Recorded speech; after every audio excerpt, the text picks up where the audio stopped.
बिस्मिल्लाहिर्रहमानिर्रहीम। अस्सलाम वालेकुम। वालेकुम अस्सलाम वरहमतुल्लाहि वबरकातुहू। एक बार फिर हम हाजिर हैं आप सबके पसंदीदा प्रोग्राम के साथ, जिसका नाम है एक मुलाकात टीसीजी के साथ। आप सबका इस प्रोग्राम में खैर मकदम है।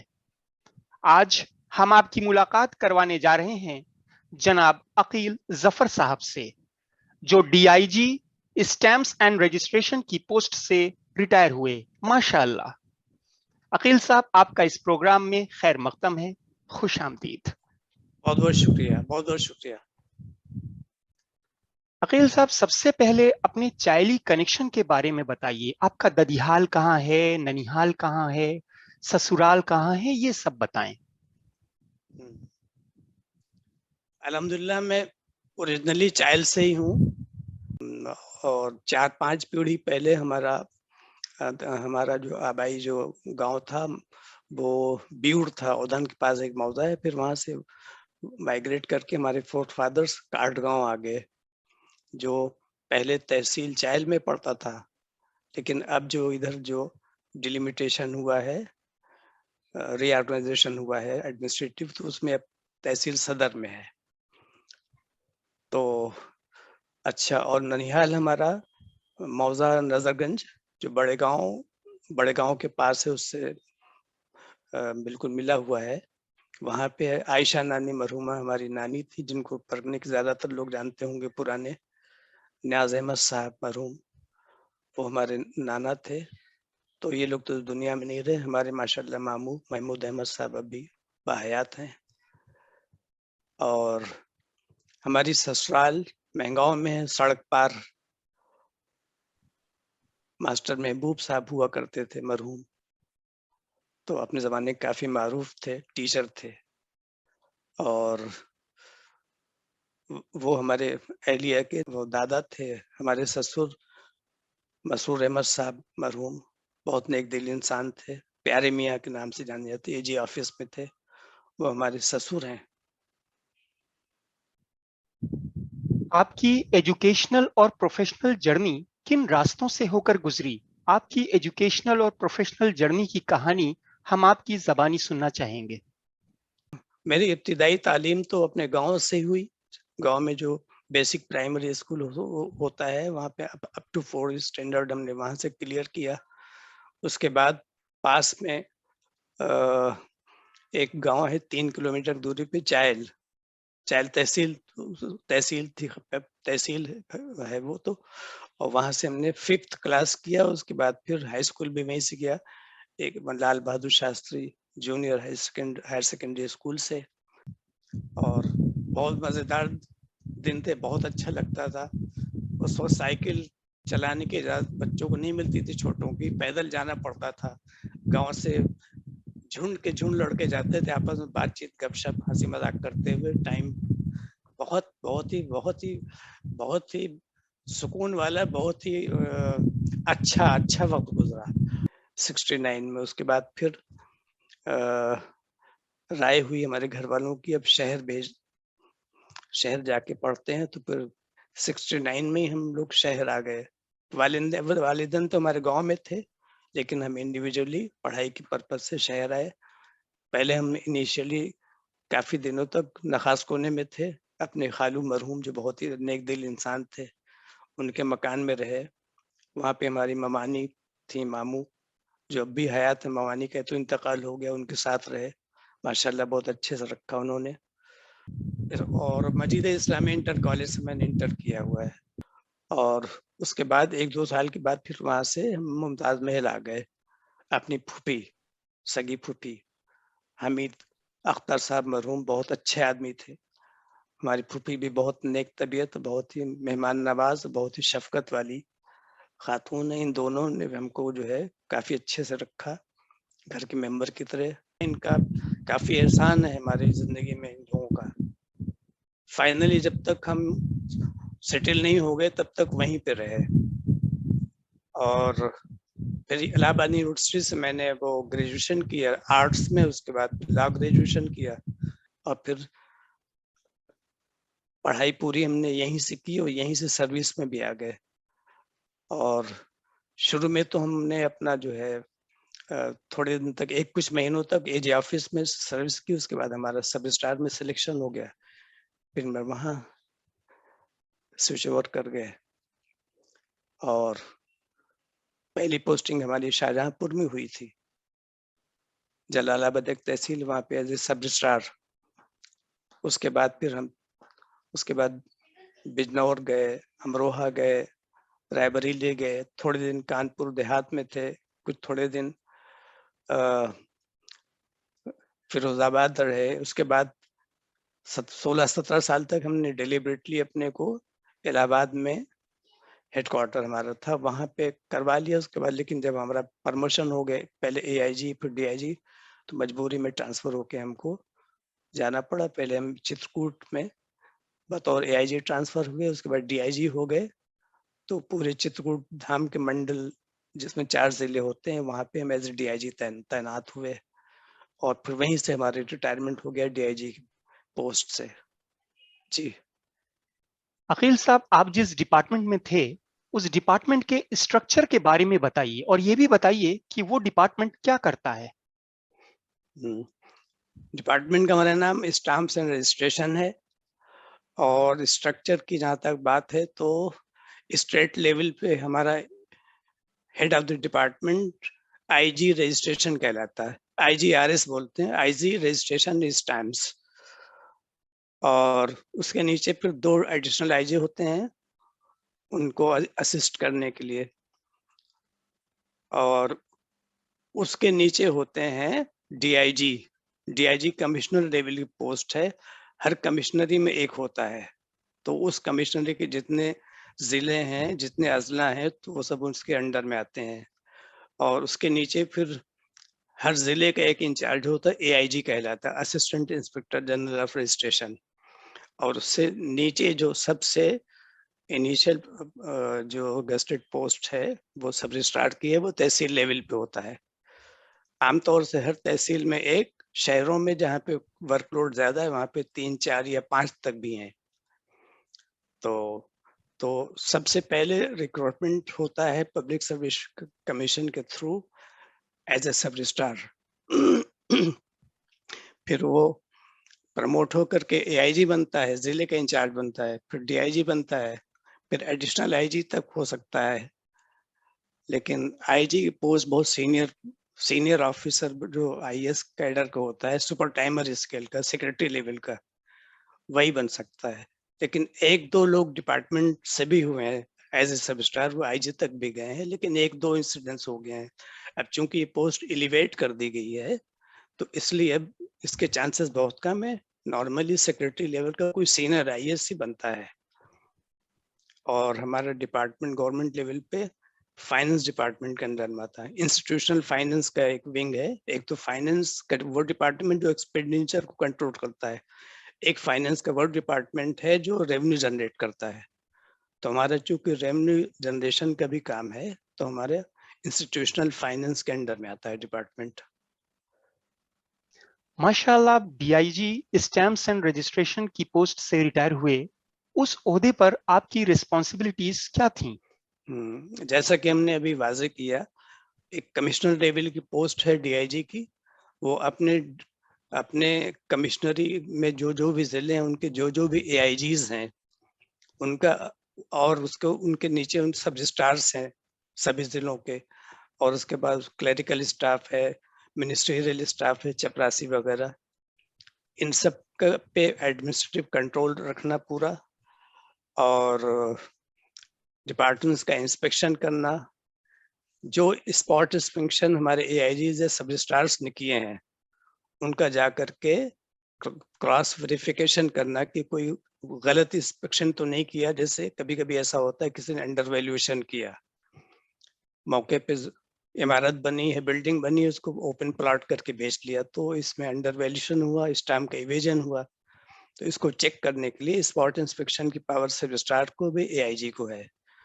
तो इन लोगों के स्पॉट इंस्पेक्शन को क्रॉस वेरीफाई करके कि इन्होंने सही किया या नहीं किया, तो वो करते हैं। उसके बाद इनके ऑफिसेस का मुआयना करना, रेवेन्यू मॉनिटर करना, मीटिंग्स लेना, और आईजी को कम्युनिकेट करना क्योंकि जो अब मीटिंग होती है उसमें ज्यादातर आईजी को ब्रीफिंग देने के लिए मंथली मीटिंग में डीआईजी भी बजाते हैं, कभी कभी एआईजी भी बुलाए जाते हैं। तो ऑन दी होल वो अपने कमिश्नरी के का जो भी लोअर स्टाफ है उनको कंट्रोल करना, उनकी शिकायतों का डिस्पोजल करना, जो पब्लिक के ग्रीवांसेस हैं कमिश्नरी लेवल को उनको उनको रिड्रेस करना और रेवेन्यू को मॉनिटर करना, और इसी तरह मिसलिनियस काम है। और उसके बाद हाँ एक ये भी है कि जो विद इन कमिश्नरी जो ट्रांसफर्स होता है क्लरिकल स्टाफ का, वो भी वो करता है एक जिले से एक जिले, सेम जिले में एक तहसील से तहसील तो एआईजी कर सकता है, लेकिन किसी का जिला बदलना है विद इन कमिश्नरी तो वो डीआईजी करेगा, of course with the permission of IG, with the approval of IG. जी।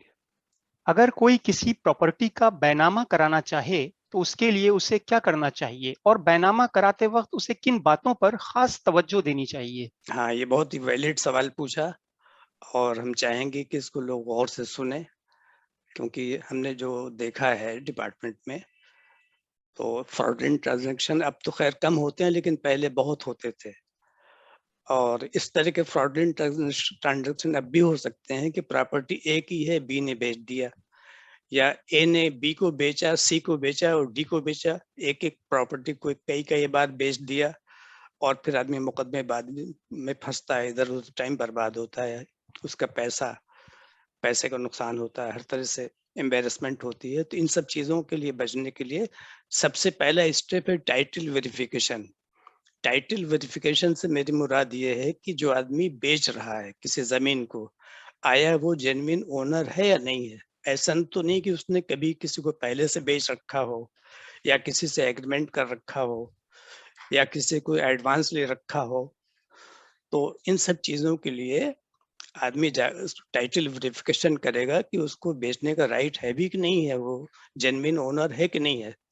तो इसके लिए तो अब तो काफी रिकॉर्ड माशाल्लाह हम लोगों का ऑनलाइन आ चुका है, ऑनलाइन भी कुछ चीजें देखी जा सकती हैं सब, या लोकल सब रजिस्ट्रार ऑफिस में विजिट करके एक इंडेक्स होता है प्रॉपर्टी का इंडेक्स, 12 साल का आमतौर से चूंकि वो मियाद होती है इस तरह के लिटिगेशन का चैलेंज, तो 12 साल का रिकॉर्ड उसको पूरा देख करके मुतमईन होने चाहिए कि ऐसा नहीं कि ये जो नंबर खसरा या जो प्लॉट हम ले रहे हैं पहले किसी को बिक गया हो, या ऐसा तो नहीं इस पे कोई लोन हो, क्योंकि कभी कभी बैंक को मॉर्गेज करके लोन ले लेते हैं, तो आदमी बेच करके निकल गया, भाग गया, तो लोन को रिपे करने की जिम्मेदारी जो है सब्सिक्वेंट परचेजर पे आती है। तो इसलिए इसको भी अनसर्टेन कर ले कि ये इसके ऊपर कोई लोन तो नहीं लिया गया, या पहले से कोई इसका डीड हो तो नहीं चुका है। उसको करने के बाद फिर नेक्स्ट स्टेप है कि उसकी वैल्यूएशन निकालना।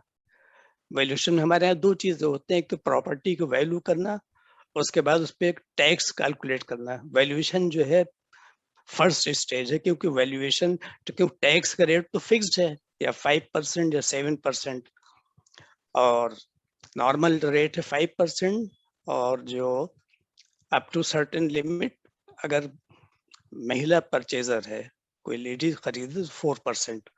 और जो एरियाज इम्प्रूवमेंट टैक्स जहाँ पे इम्प्रूवमेंट की एक्टिविटी हो रही है, नोटिफाइड है इम्प्रूवमेंट एरियाज, वहाँ पे 2% एक्स्ट्रा लगता है। जैसे शहर में आप कराएंगे तो 7%।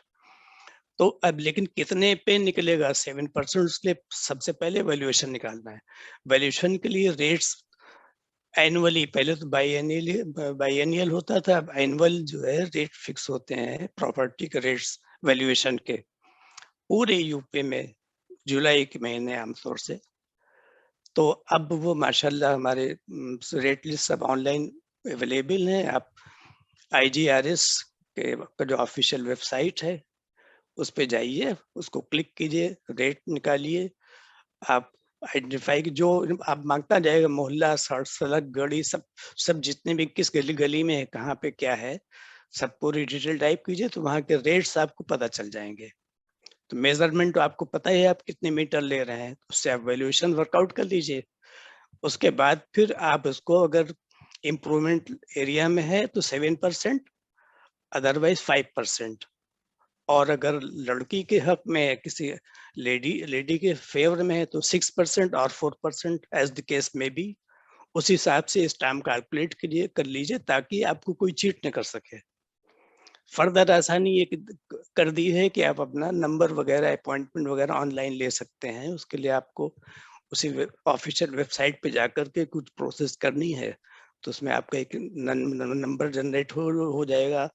पासवर्ड आप डाल दीजिए, उसको भी नोट कर लीजिए फ्यूचर रेफरेंस के लिए, और फिर उसके बाद आपको टाइम और टोकन मिल जाएगा ऑनलाइन। फिर आप अच्छा, ये भी फैसिलिटी अब ऑनलाइन कर दी गई है कि आप चाहें तो उसका प्रिंट आउट भी निकाल सकते हैं, क्योंकि जो भी रिलेवेंट पार्टिकुलर्स हैं, और सेल्फ ड्राफ्टिंग भी अलाउड है।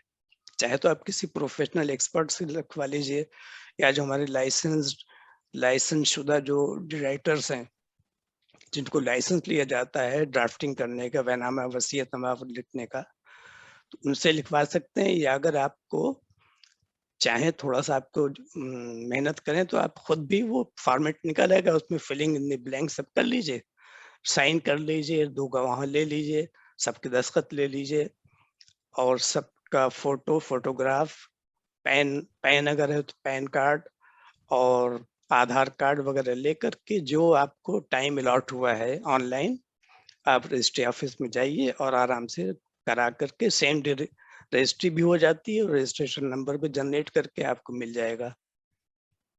तो ये सब आदमी को प्रिकॉशन ले तो वो उसका काम जल्दी होगा, स्मूथली होगा और हैसल फ्री होगा, और वो फिर स्टाम्प के बखेड़ों में नहीं पड़ेगा। कब फिर मुकदमा चल गया, फिर स्टाम्प ड्यूटी कम है, ज्यादा है। और जो भी असेसमेंट कीजिए अपना ईमानदारी से कीजिए। अगर उसमें कोई चीज बनी है, कंस्ट्रक्शन है, तो आप दिखा दीजिए। कंस्ट्रक्शन वैल्यू अलग से फिक्स्ड होती है एरिया वाइज, उसको भी दे दीजिए, ताकि आपको बाद में लाइफ आपकी सुकून से रह सके, फिर मुकदमेबाजी के चक्कर में आप न पड़े। जी बहुत ही अहम जानकारी आपने दी। जी माशाल्लाह, आपका बहुत ही शानदार प्रोफेशनल कैरियर रहा है। आपकी प्रोफेशनल लाइफ से आपकी लर्निंग्स क्या रही हैं? जी जी जी लर्निंग्स तो हमने यही देखा है हमने कि गांव में लाइफ अब भी बहुत अच्छी है, क्योंकि मोस्टली इनिशियली तो हम गांव में रहे करीब 12-13 साल तक, और हमने देखा है कि गांव में बहुत इज्जत से लोग देखते हैं। अगर आप अपना काम ईमानदारी से करें और इस फीलिंग से करें कि आप पब्लिक के सर्वेंट हैं, उसके मास्टर नहीं हैं। और ठीक है, आप गस्टेड पोस्ट पे हैं, लेकिन इसका मतलब ये नहीं कि आप अपनी ह्यूमिलिटी और अपनी तहजीब भूल जाएं। ये तो वैसे भी अन इस्लामिक है। तो अगर आप अच्छे इंसान बन के जाएं, अपनी ड्यूटी पूरी ईमानदारी, पूरी इम्पार्शलिटी से करें, और पब्लिक से कनेक्ट बना कर रखें, तो बहुत इज्जत मिलती है, बहुत वाहवाही होती है, और बहुत आराम से अपना टाइम बिता सकते हैं, बहुत प्यार मिलता है। और हमें तो अल्लाह का शुक्र है, अल्हम्दुलिल्लाह, जहाँ जहाँ से हमारे लोग अब भी याद करते हैं। अब भी हमारी कहीं कहीं से तो अपनी तो राब्ता भी है लोगों से। तो और गांव में उतना लोग रिकॉग्नाइज वो शहरों में नहीं करते।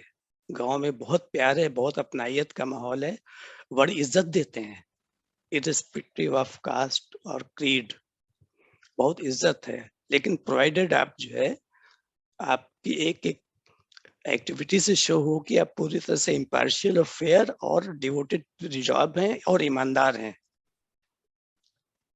तो यही। जी आपको आपकी प्रोफेशनल लाइफ में कौन-कौन से चैलेंजेस का सामना करना पड़ा? चैलेंजेस, प्रॉपर्टी का डिपार्टमेंट है, और 3 ही जर जमीन और तीसरा क्या है? जन। हाँ, जन, यही है। तो प्रॉपर्टी तो बहुत ही आजकल डिस्प्यूट की जो मेजर वजह आजकल प्रॉपर्टी बनी हुई है। तो ऐसे ऐसे रैकेट्स हैं जो आपसे उल्टा सीधा काम कराना चाहेंगे, फोर्जरी भी कराना चाहेंगे, इम्पर्सोनेशन भी कराना चाहेंगे। तो अब तो माशाल्लाह वो काफी डिपार्टमेंट में फुल प्रूफ सिस्टम बना दिया है, अभी ये पॉसिबल नहीं है, लेकिन पहले ही हो जाता है। तो एक तो ऐसे लोगों से आपको मेलजोल नहीं रखना है, बिल्कुल कतन दूर रखना है, और कभी जो है कंप्रोमाइज नहीं करना है। हमेशा अपनी ड्यूटी को तो एक तो ये लोग परेशान करते हैं, चैलेंजेस के आपने पूछे तो ये लोग आपके आगे पीछे लगेंगे और उल्टे से पॉलिटिकल प्रेशर डलवाएंगे, किसी का ट्रांसफर है, किसी की पोस्टिंग है, कुछ है, और इसी तरह के और अंडर वैल्यूएशन आपसे करवाना चाहेंगे, स्टैम्प बच जाए। तो इन सब चीजों, तो ये सब चैलेंजेस है। और फिर आजकल ये एक चैलेंज ये भी है कि थोड़ा सा रेवेन्यू जनरेशन, हमारा डिपार्टमेंट तो जैसे हमने शुरू में बताया है, उसका मकसद जो कायम करने का था वो इस वजह से है कि from generation to generation property का डिवोल्यूशन कैसे हुआ, यानी प्रॉपर्टी ए से बी को कैसे आई, बी को सी को कैसे आई। अगर कोई लीगल डिस्प्यूट होता है, आप अपना ये ओनरशिप प्रूव करना चाहते हैं, तो उसका रिकॉर्ड महफूज रहे कि कब किसने बेचा, किसको, किससे किसने लिया, और उसको महफूज करना ये मेरा ऑब्जेक्टिव था। लेकिन अब ऐसा हो गया है कि वो रेवेन्यू अर्निंग डिपार्टमेंट हो गया, तो रेवेन्यू का चैलेंज भी है, जबरदस्त चैलेंज हो गया है कि आपको टारगेट दे दिए, अगर आपको स्टाम्प ड्यूटी बढ़ाना है, कहाँ से बढ़ाएं, क्या करें। तो अब एक चैलेंज ये भी हो गया है। तो बहरहाल ठीक है, आदमी नियत आसान है और अल्लाह पे भरोसा करता है तो अल्लाह ताला मदद फरमाते हैं, सारे मरहले पार हो जाते हैं। अल्लाह ने हमको भी पार किया और अल्लाह का शुक्र है, बड़ी साबगोई से बहुत इज्जत के साथ अल्लाह ताला ने हमारा टाइम हमारा बीत गया वहाँ पे, और कोई ऐसी मुश्किल नहीं आई। बहरहाल ऑफ कोर्स हाँ, चैलेंजेस तो हैं, जैसे हर पब्लिक लाइफ में होता है। आपके डिपार्टमेंट में काम करते हुए आपका ओवरऑल एक्सपीरियंस कैसा रहा? आपकी प्रोफेशनल लाइफ से जुड़ा कोई यादगार वाकया हो तो प्लीज उसे शेयर करें। जी जी, हाँ, हमने ये देखा है, 2-4 इंसिडेंट्स ऐसे हुए हमारे प्रोफेशनल लाइफ में जिससे हमने देखा कि प्रॉपर्टी के लिए आदमी किस हद तक गिर सकता है। तो एक मैं वाकया आपको बताऊं, मैं जब बिजनौर में तहसील चांदपुर में पोस्टेड था एज ए सब रजिस्ट्रार, तो एक बार शाम के टाइम एक एजेड आदमी आया, करीब 55 साल की उम्र रही होगी, एक एप्लीकेशन लेकर के और एक एफिडेविट, अलोंग विथ एफिडेविट, उसमें हमको ये बताया कि सर ऐसा है कि मेरे अब्बा पागल हो गए हैं, उनका ज़हनी तवाज़ुन ठीक नहीं है, और कुछ गांव के लोग बेकार के उससे वनामा कराना चाहते हैं, थोड़ा सा ध्यान रखिएगा। तो वैसे तो नॉर्मली लोग दरखास्त देते रहते हैं, एक प्रॉपर्टी बिकती है, 10 आदमी दरखास्त लेके आ जाते हैं ऑब्जेक्शन रेज करने के लिए। तो उसमें जो हमने देखा कि एफिडेविट पे कह रहा है, तो हमने थोड़ा उसकी बात को सीरियसली, हमने कहा भाई जरूर इसको लगता है कुछ लोगों ने हमने चंगुल में फंसा लिया है, कुछ उल्टा सीधा काम उसकी मर्जी खिलाफ करना चाहते होंगे, उसकी दिमागी कैफियत हो सकता है ठीक हो। तो हम थोड़ा उसमें विजिलेंट हो गए कि भाई ऐसा नहीं कि धोखे से वनामा करा लें। सबको हमने इंस्ट्रक्शन दे दिया, अपने लोअर स्टाफ को, डी राइटर्स को बुला के दे, भाई इस तक वनामा है, तो उसका रेफरेंस हमने नोट करके अपने मेज पे शीशे के नीचे रख दिया, गाहे बगाहे नजर डाल देते, इस नाम को कोई आ ना जाए। तो एक दिन तो रोजाना आए, शाम को सर आया तो नहीं, हमने कहा नहीं नहीं परेशान दो, जब आएगा तो उसको देख दाख के करेंगे, ऐसे कैसे करा लेगा कोई जबरदस्ती। सब स्टार की ड्यूटी वो देखे कि ज़हनी कैफियत उसकी क्या है, उसकी ड्यूटी में है वो, इसलिए बैठाला गया है वो, आप परेशान न होइए। तो एक दिन शाम के टाइम में एक आदमी आया, तो नाम मेरे जहन में हिफ्ज हो गया था, तो हमने देखा ये तो वही वाला आदमी है, मिलाया, टैली किया, तो हमने कहा भाई वही तो, ये इनका तो दिमाग जो है काम नहीं करता, ये तो माजूर है ज़हनी तौर पे। बोले कौन कहता है सर? आके खड़ा हो गया वो, बिल्कुल बिल्कुल सालिम आदमी, बिल्कुल ज़हनी तौर से, और बिल्कुल पूरे होश हवास में। बोले नहीं सर, बिल्कुल आप देख लीजिए, मैं पागल लगता हूँ। हमने पूछा, क्रॉस क्वेश्चन की, बिल्कुल अच्छा। तो हमने कहा फिर आपका लड़का आपको पागल कह रहा है? तो हमने कहा ना, पहले आप उसको बुलाइए, पहले बुलाइए, हम इसको रजिस्ट्री नहीं करेंगे। हमने बुलाया तो और हमारे शर्म के वो आदमी बाहर खड़ा था और आए ना। तो जब हमने कहा कि नहीं पहले उसको बुलाओ, इसने ये कहा कैसे, तो आया। तो हमने कहा भाई क्यों भाई, इन्हीं को तुम पागल कह रहे थे? तुम्हारे तो वालिद अच्छे खासे हैं। बोले नहीं साहब, वो घर में कुछ ऐसा हो गया था, ऐसी बात नहीं है, रजिस्ट्री कर दीजिए। ठीक है, वो तो ऐसे ही उन्होंने लिख के दे दिया था। पता बिल्कुल दिमाग खराब हो गया सुन के। हमने को तो ये वक्त आ गया कि आदमी अपने बाप को पागल बता रहा है, अनोथ बता रहा है। तो वो मैं वाकया भूला नहीं कि आदमी कितना गिर सकता है कि अपने बाप को पागल बताए और उसके लिए एफिडेविट लगा रहा है अच्छे खासे बाप को। और हमने ये भी देखा है कि प्रॉपर्टी जिसके पास ज्यादा होती है उसका क्या हशर होता है। हमने ये भी देखा है कि एक जब आदमी मरने के करीब आता है तो कई ग्रुप्स लग जाते हैं उसके पीछे, प्रॉपर्टी हमको मिल जाए, हमको मिल जाए, हमको मिल जाए। एक आदमी कभी उठा के लेके भाग गया, चारपाई पे लाद के ला रहे हैं। उस जमाने में तो चारपाई पे लोग बूढ़े बूढ़े लोगों को जो है लाद के ले आते थे। तो एक आदमी, एक पार्टी उठा ले गई, दूसरी दूसरी पार्टी, तीसरे पार्टी, वो बेचारा चैन से मर नहीं पाता। हमने सोचा कि भाई देखो ये इस प्रॉपर्टी कितने किस काम की है जो आदमी को चैन से मरने नहीं दे, इसकी जिंदगी तल्ख हो गई, वो क्या सोचता होगा। तो हमारा दिल अजीब से हो गया। हमने सोचा भाई इसी प्रॉपर्टी के लिए लोग कितना मारा मारी करते हैं, लोगों का हिस्सा दबा लेंगे, उल्टा सीधा न देखेंगे। और सब गैर इस्लामिक चीजें हमारे शरीयत में मना है। माल दौलत के पीछे आदमी कितना गिर सकता है, ये जबरदस्त हमने सबक सीखा। और हम अल्लाह से दुआ करते हैं कि अल्लाह हमें महफूज रखे, आपको रखे। और प्रॉपर्टी को तो हमारे इस्लाम में भी जो उतना हासिल करने के लिए कहा गया जितना जो जरूरत हो, और उसका कहाँ जायज इस्तेमाल है कहाँ नाजायज इस्तेमाल है, इसकी पूरा पूरा हमारे यहाँ उसूल बने, उसी उसूल के हिसाब से रहें। और उसको वायलेट करके इंजाम क्या हशर होता है हम अपनी आंखों से देखा है।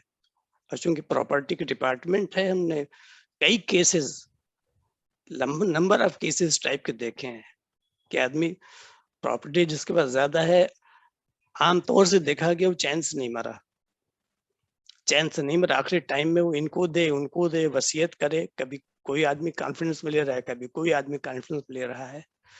तो अल्लाह ताला इसको हिदायत का जरिया बनाए हम लोगों को भी और दूसरों दूसरों को भी, कि इससे आमीन। सीखें। रिटायरमेंट के बाद आपकी लाइफ कैसी है, क्या करते हैं आप? माशाल्लाह बहुत अच्छे से चल रही है, बहुत अच्छे से चल रही है। तो अब हम कोशिश हमारी ये रहती है मेनली कि जो शोबा सर्विस के टाइम छूटा था, जैसे दीन को ज्यादा तवज्जो नहीं दे पाए कोई प्रोफेशनल कंपल्शंस की वजह से, तो हम दीन की तरफ थोड़ा सा तवज्जो किए हैं, या कलाम पाक की तफसीर पढ़ने की कोशिश करते हैं और समझने की। और थोड़ा बहुत और रीडिंग रीडिंग ही हमारा मेन हॉबी, हमारी रीडिंग है। और पहले तो क्रिकेट कमेंट्री वगैरह भी सुन लेते थे, फिल्मी गानों को भी शौक था कभी, लेकिन अब with the time, with the passage of time, ये सब चीजें अब दीनी रगबत थोड़ा सा ज्यादा हो गई। लगता है कि आखिरत को बना लिया जाए, और यही फरीजा है हम सबका, आखिरत की फिक्र होनी चाहिए। और जैसे जैसे उम्र की तरफ आदमी बढ़े तो और आखिरत के मामले में सिंसियर होना चाहिए।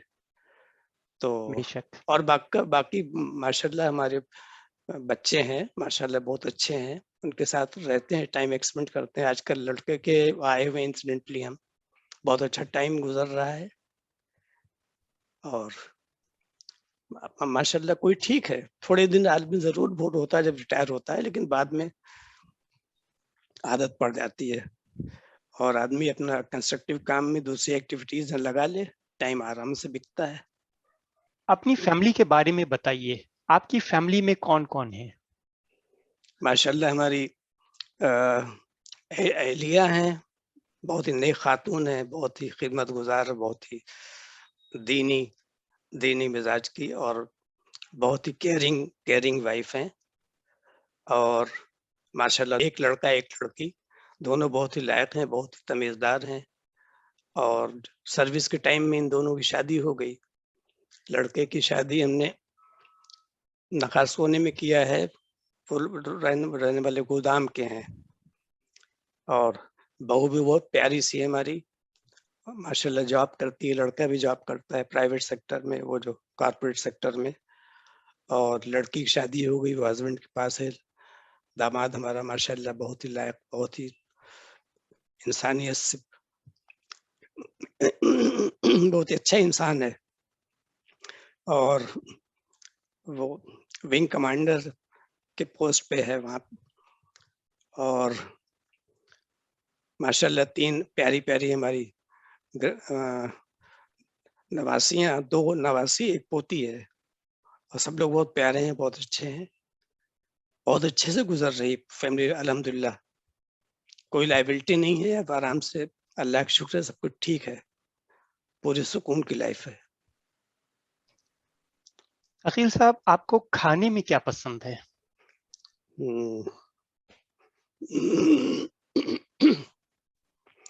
खाने में हमारी कोई भी चीज जो रवायती है, जो हमने बचपन में खाई है, वो हमको बहुत पसंद है।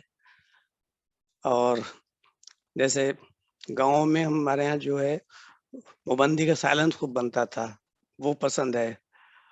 और बरी और प्याज मिक्स करके जो 50-50 करके जो अच्छा सा सालन बनता है, वो हमें पसंद है। और बाजरे की रोटी, मलीदा, तिल के लड्डू, और पेड़ा, अलसी के तेल का पेड़ा। और कोई भी चीज रवायती चीज, हमें नई चीजें हमें नहीं पसंद है। पुरानी चीजें जो बचपन में खाए हुए हैं, उसी वही हमारे हमको हॉन्ट करती रहती हैं, और ज्यादातर हमें पसंद, उन्हें ही वही सब चीजें पसंद है। ओके। आप परगना चाइल्ड कम्युनिटी को इस प्लेटफॉर्म के जरिए क्या पैगाम देना चाहेंगे? हाँ, 2-3 चीजें हैं। एक तो ये है कि कैरियर बनाने में अपना टाइम डिवोट करें जो यंगस्टर्स हैं, और अपने अंदर से इस मिथ को निकाल दें कि कोई अनफेयरनेस है। कमीशन सर्विस में तो आई एम श्योर इस तरह की कोई अनफेयरनेस है, न कहीं कोई फेवरेटिज्म है। और मेहनती बच्चे जो है अब भी निकाल रहे हैं, और आप जानते ही होंगे माशाल्लाह, हायर से हायर सर्विस में लोग मुसलमान बच्चे आते हैं, अच्छी तादाद में आ रहे हैं। और तो इस मिथ को निकाल दीजिए, इसकी वजह से लोग मेहनत ही नहीं करते, और खूब मेहनत से अपना टाइम भी गुजारिए, अच्छा पढ़िए, और दीन दीन से जुड़े रहिए। और अगर आप सर्विस में हैं तो ईमानदारी से अपना पूरा काम कीजिए, अल्लाह से डरिए। ऐसा नहीं कि रिटायरमेंट के बाद आप नमाजी बने, उस दौरान भी नमाज माफ नहीं है, कभी नमाज पढ़िए, अल्लाह से डरिए। कोई अपना काम ऐसा न कीजिए जिसके लिए आपका ज़मीर धिक्कारे, या जो शरीयत में मना है। और और और बस ठीक है, अपना सब लोग खुश रहें, अच्छे से रहें, मिलजुल के रहें। और जो ज़्यादा नफ़रती चीज़ें आ रही हैं, तमाम फोर्सेस ऑफ डिस्ट्रैक्शन जो समाज में, इनसे दूर रखें, वरना फिर आपका करियर भी चौपट होगा, और आपकी लाइफ भी चौपट होगी, आप कुछ कर नहीं सकते। और अल्लाह का शुक्र करना है। और फिर बहुत अच्छा मैसेज दिया आपने। अकील साहब, आज आप बतौर मेहमान इस प्रोग्राम में आए, उसके लिए आपका बहुत बहुत शुक्रिया। शुक्रिया आपका भी, जज़ाकल्लाह, शुक्रिया। उम्मीद करता हूं आप सबको आज का प्रोग्राम बेहद पसंद आया होगा। अब वक्त हो चला है आप सबसे विदा लेने का। अब आपसे इजाजत चाहूंगा। अगले एपिसोड में इंशाअल्लाह हम एक नए मेहमान के साथ फिर हाजिर होंगे। तब तक के लिए अल्लाह हाफिज।